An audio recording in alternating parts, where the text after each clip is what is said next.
আসসালামু আলাইকুম। আজকে আমি আপনাদের সামনে এমন একটি আয়াত নিয়ে আলোচনা করব যে আয়াত আল্লাহ তাআলার আরশের নিচে অবস্থিত খাজানা ভাণ্ডার হইতে আমাদের নবী করিম সাল্লাল্লাহু আলাইহি ওয়াসাল্লামের উপর নাজিল করা হয়েছিল। সুবহানাল্লাহ। তো সেই আয়াতটা আমরা কম বেশ সকলেই চিনি, জানি এবং তার উপরে আমল করে থাকি। সেই আয়াতটা হচ্ছে আয়াতুল কুরসি।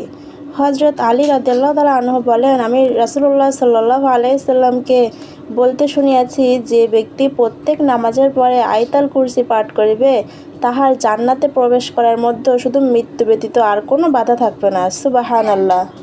মানে সে মৃত্যুবরণ করার সাথে সাথেই সে জান্নাতে প্রবেশ করবে। সুবহানাল্লাহ।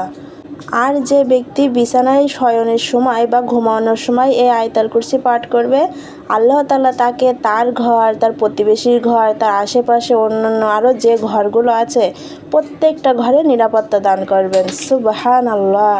আল্লাহ তাআলা আমাদের উচিত প্রত্যেক নামাজের পরে এবং ঘুমানোর পূর্বে আয়াতুল কুরসি পাঠ করা।